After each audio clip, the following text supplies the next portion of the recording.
Sasa umwaku wa gatatu, ako mbere kunjya ku mwaku wa gatatu cyago cya gatatu cyo bita community guideline strike sad termination. Nuvuga ngo ebyiri ubundi bifite bibaye byiza ujyamo kana video zifitanye isano n'ahatuza strike zose ubundi kanazisiba twazisiba burundu. Niyo kiba cyiza kuko indi strike ari ni ya gatatu yitwa ngo ni community guideline strike sad termination, niyo iza imaraho umwanda bakite ngo channel ifite miliyoni 10 ngifite zingahe z'abasubscribers, ifite 100 ibifite abasabu 20 channel barayisiba. Yubonye copyright strike eshatu mu minsi 90 channel bahita terminating full termination bakayisiba burundu kuri YouTube.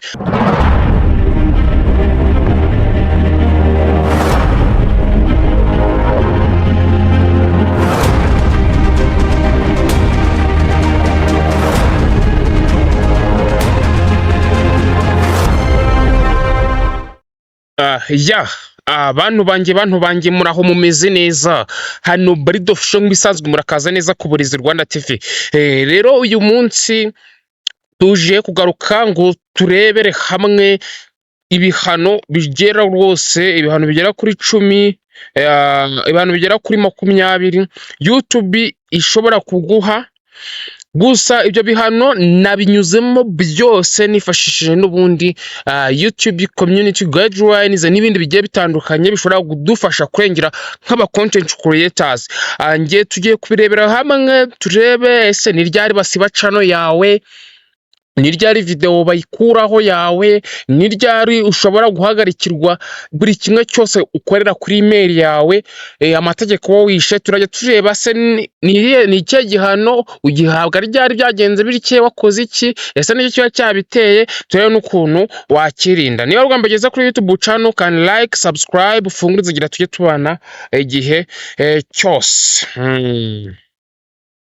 Rero nko mubibona hano, murabona hano mu Rwanda abantu benshi bamaze kuba aba content creators benshi cyane, aba YouTubers rwose bamaze kuba benshi cyane, nkuko abantu benshi bamaze kubona ko ari rwo rubuga rwose umuntu ashobora kuba yavanaho agatubutse binyuze mu mahoro, nubwo monetization ikomeje kuba ikibazo kuba yafungurwa hano mu Rwanda.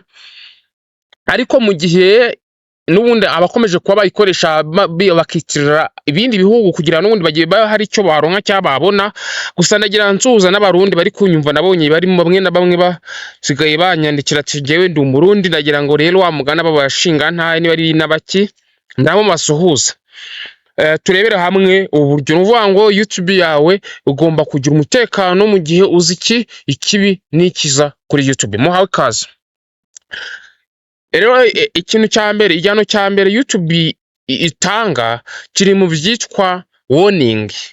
Warning bavuga ngo ku nshuro ya mbere yo ukoze urugero nk'iyo wangije community guidelines violations, urugero wenda ugasanga postinze ibintu bihabanye n'ibyo YouTube yemera mu mategeko yayo, cyangwa ugasanga urimo shyiraho icyo twita misleading information, cyangwa se unverified false, cyangwa se slightly false information, ugasanga uri gutanga amakuru y'ibihuha atariyo, atabaho.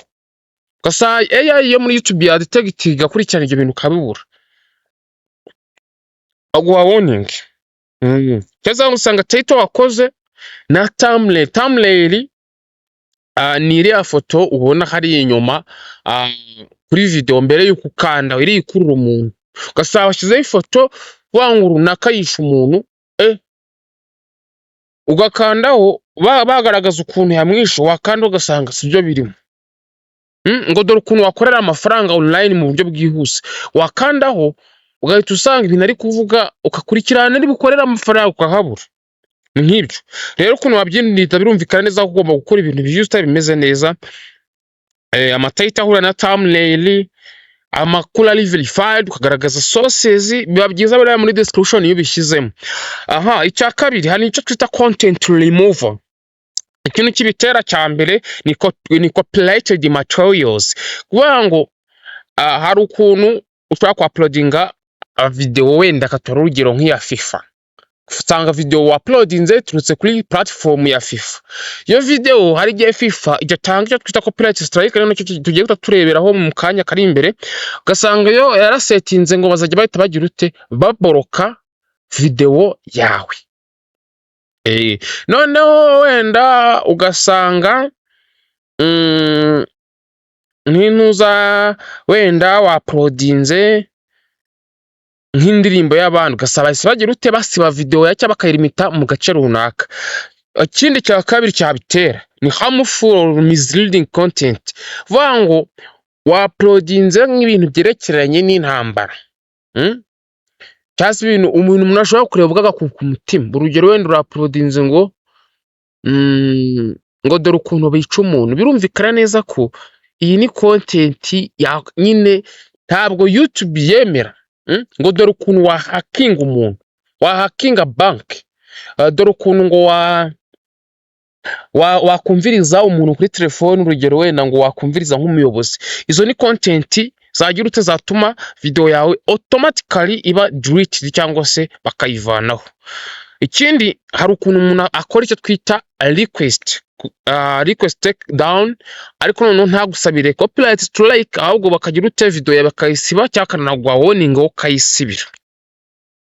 Mbere rero yuko hano iki nama nakubwira mbere yuko ukuntu wabyirinda, mbere yuko uploadinga jya ukoresha YouTube studio. Nk'ingi murabona ngaha yuko gacangaha kuri upload, hano ndi muri YouTube studio by the way. Ko uploadinga ikoze upload video imaze kugera kuri YouTube, barabanza bakayicekinga, zirayidetectinga. YouTube detecting copyright ID detection system iradetectinga, ikareba nimba video nta bibazo ifitanye bijyanye na copyright. Iyo usanze birimo hari uburyo bikemura, iyo usanze nta kirimo kora publish, nta kibazo video ikagenda. Tugeze ku cyaha cya gatatu, community guideline strike. Mana yanje, hano naho hantu ho kwitondera. Impamvu njye mba nakoze no video nuko ibi bintu nanjye nabinyuzemo. Copyright naraziriye kera rwose,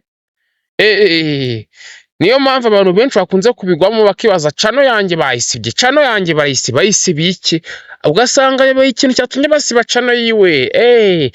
Rero nahangaha niho hantu umuntu agomba kugira ute kwitondera. Kuvuga ngo copyright strike imwe yonyine ntabwo ushobora kubujya muri monetization cyangwa se kwa applying icyo twita YouTube partner program ufite copyright strike imwe. Dore rero ukuntu bigenda, effect igira copyright strike. Yuriye copyright strike imwe, uvuga ngo ni igihe nyiri igihangano aba ya requestinze ko amukoresheje igihangano utabufitiye uburenganzira, no bakagasaba ko video irasibwa bakanagwa copyright strike. Yuriye copyright strike uhagarikwa icyumweru utemere kwa uploadinga, na live streaming, nta gukora schedule ya content, nta no gupostinga kuri YouTube. Sasa rero umara amezi 3 nta channel history ufite urayamburwa. Uvuga ngo identity warambitse YouTube cyangwa se YouTube biramaze kukwizera, ibyo bintu itibisiba muri channel yayo. Noneho amezi 3 yashize, amezi 3 yashize utarongera guhabwa copyright strike, ivaho ukatendeka icyo twita copyright school. Noneho ni iki kirero kibitera? Ni bya bintu n'ubundi ushobora kubashyizeho video iri dangerous, ushobora kubashyizeho scam. Ikindi noneho umuntu ashobora gusaba iki kubashyizeho video y'abandi, noneho wakakurequestinga nyine akayigusabira. Ugiye washyizeho indirimbo y'abandi, umwe yaplayinze cyangwa se requestinze copyright, mwese iba affected.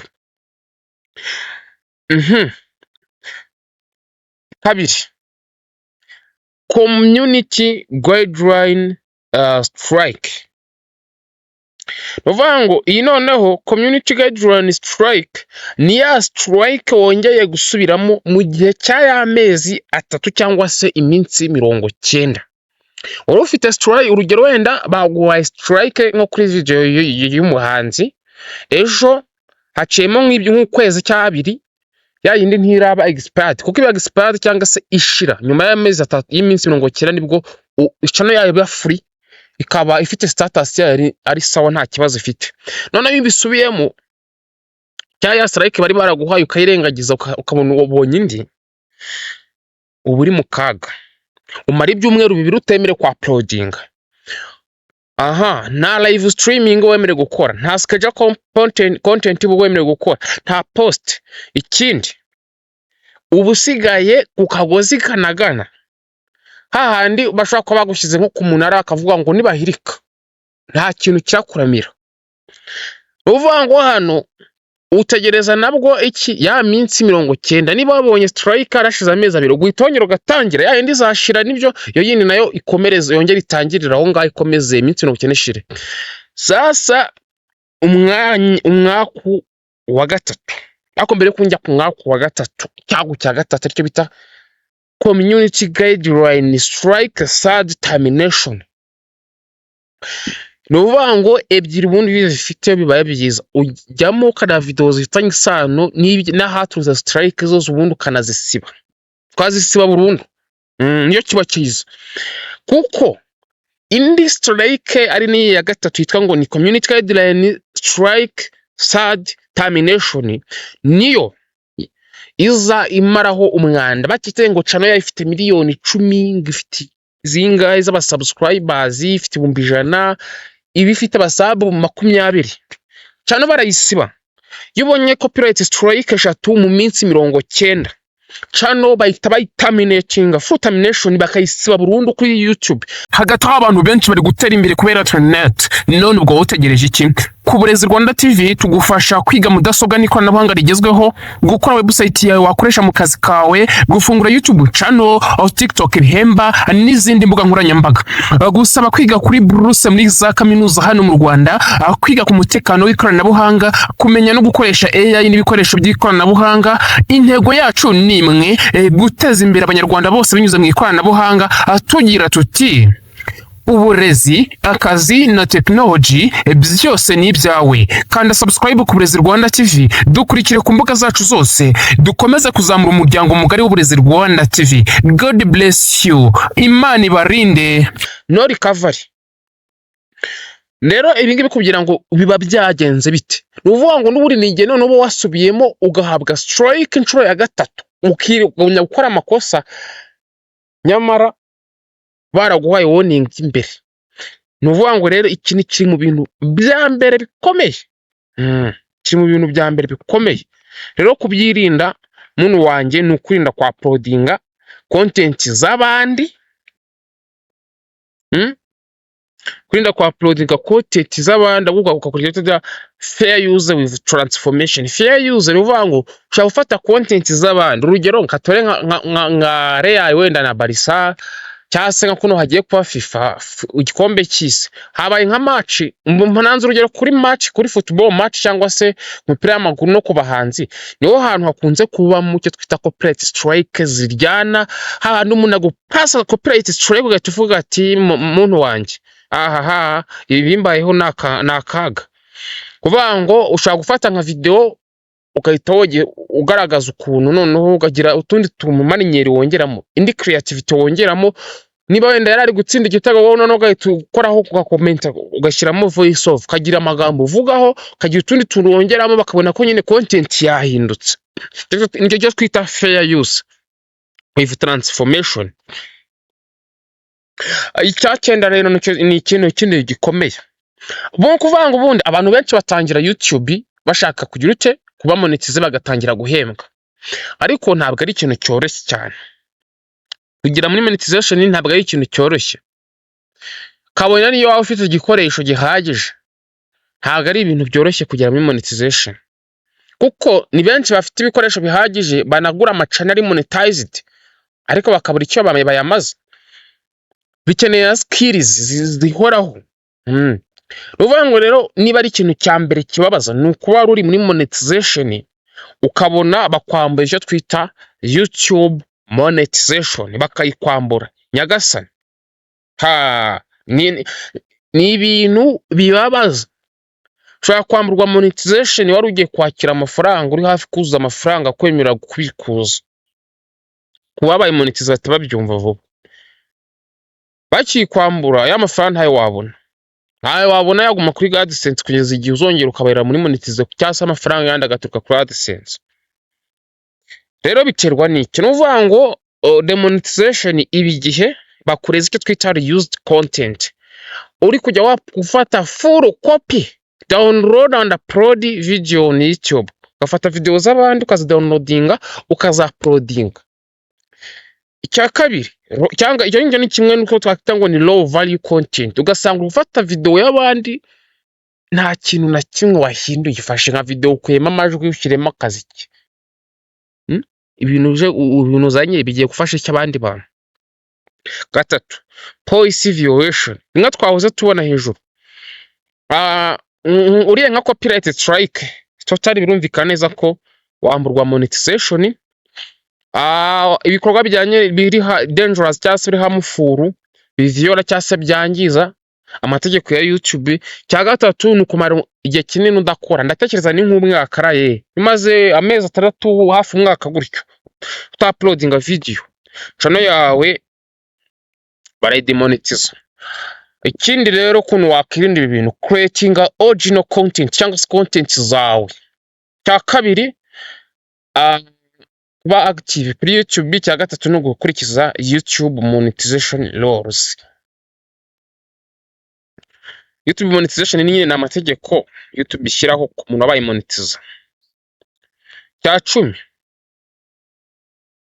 limited ads cyangwa se limited advertisement.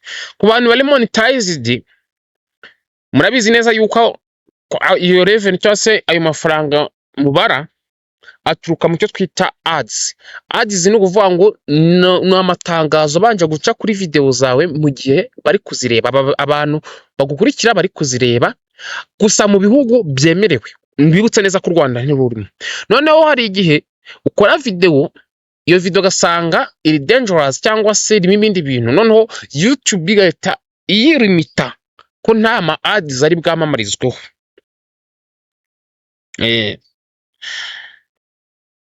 Noneho ikindi ni suspension from YouTube partner program. Iyo twayivuze ni kimwe n'ubundi na demonetization, ahubwo age restriction. Ukoze video tukunze kuvuga ngo ni iz'abakuze, ukayishyira kuri YouTube. Birumvikana kuri YouTube ntago washyiraho video yuzuye nka kuno mumva ngo ni zino ano mashusho y'urukoza soni pornographic, ukayifata ukayuploadinga kuri YouTube. Ntabwo YouTube yagukundira. Ukishyiraho channel iba terminated, n'uruca abana. N'uruca abana. Noneho hari bano mubona bakora content, ukabona n'ubundi ntawe itane n'urukoza soni gusa, ugasanga wenda hari nk'imyenda imwe yambaye, ibice bimwe biragaragara, ibindi ntibigaragara. Noneho wenda amagambo avuga rimwe na rimwe ugasanga ni Ikinyarwanda ariko YouTube ntibashe kubidetectinga. Izo video hariya YouTube zireba ikazamo urujijo, ikagira ute, ikazineutraliza, kazima ads. Yewe none ikanazilimita muri region, muri some region cyangwa se mu bihugu bimwe na bimwe cyangwa se ahantu runaka. Noneho na under age, abantu bari munsi y'imyaka 18 ntibabe bareba iyo content. Ikindi rero yo ni features restriction. YouTube ishobora kuguhagarikira live, gukora live, gutera comment, ku uploadinga, gupininga comment igihe, yewe n'amasamunari. Inshuro nyinshi biterwa na strike cyangwa se no gukora spam content. Urugero ukoresha mbivuge gutya, yo wamaze gutakaza channel history, ibyo byose bivaho. Cya 14 ni Shadowban cyangwa se reduction. Kino ni igihano wakira ntubimenye ko ugifite sometime. YouTube nta nubwo bikubwira. Uretse kuba wakanaliza ukabibona, ni nacyo abantu benshi bakunze kuzira. Uvuga ngo hari ukuntu ukora content ugasanga wakoze thumbnail na title, ibyo washyizeho nta hantu na hamwe bihuriye na video yawe. Cyangwa se umuntu akajya kanda kuri video yawe, niba video ifite iminota 10, amasegonda wenda 5 cyangwa se amasegonda 20 agahita yegenda cyangwa umunota 1. Noneho YouTube ikareba igasanga kuri command video zawe kuba viewers ni ugukorera ubusa. wowe urababeshya ukora ibintu byiza bakandaho bagasanga ibyo wabwiye ntabwo ari byo. Icyo cyitwa Shadowban.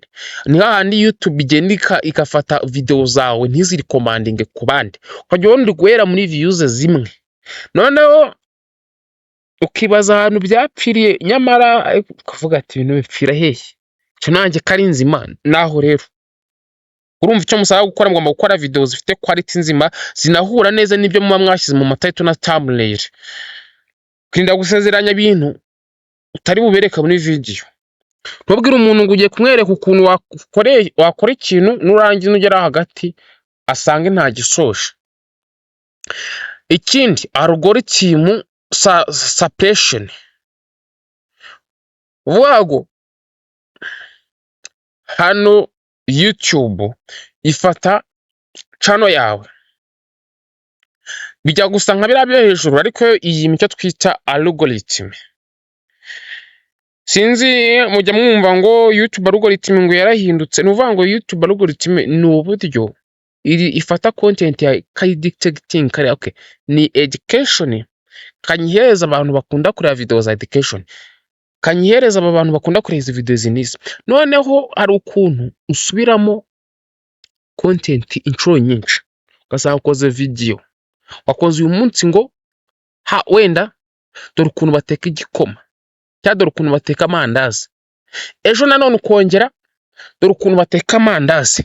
Nta creativity nimwe wazanye iri advanced kuri ya video wari wakoze ejo. Nicyo twita YouTube naho ngaho igufatira ikaguha mwene wanyu. Ikindi ni channel suspension. Ni igihe ibyaha biba byarakubanye byinshi, bimwe twavuze byinshi byose, ukagenda wagiye udukora ari duke ariko tukaba twinshi. Na channel termination cyangwa se kuyibaninga, byo twayibonye. Hanini hari ikintu nibagiye kubabwira icyo twita impersonation. Ngo impersonation ni uburyo ushobora kubona content ukavuga katubare obardo official, bayina nuko nge ntakora ngaragara mu isura gusa. Mu minsi mike ngiye gutangira kujya nkora ngaragara mu isura, bakavuga noneho ukajya unyitira ugafata isura yanjye akaba ari ukoresha, ariko ukavugisha ukakora ibindi bintu atari byo nkora. Iyo YouTube ibonye umva iguhana nta mikino, cyane irayibaninga cyangwa nyine irayisiba. Spam penalties. Muri comment ugasanga uri murandika ngo sub for sub, ngo duhane subscribe, ugasanga repetitive comment. Uri murandika ngo ndagukunda. Ibira bintu YouTube byanga kubi, kuko nugushaka kujijisha iki YouTube. None ugasanga n'abandi bifashisha ama AI mu gusubiza comment. Ibyo ngibyo rero YouTube nayo gitanga yo ma penalty. Iyo kuko usanga uvuga ngo ni engagement kandi ari ya nyari fake. Kindi we sinzi niba nakita ngo ni punishment, ariko nacyo kiri muri related kubijyanye na termination cyangwa se no gusiba channel.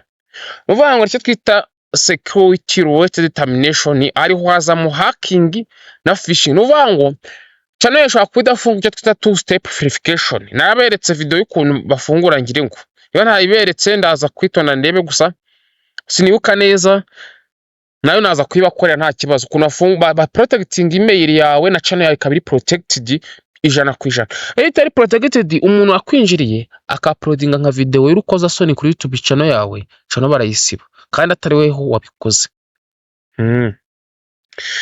Komeza. Gira ngo se sibyo byo ngibyo kumara igihe utaploadinga byo birumvikana, nabwo hari igihe bakwaka monetization.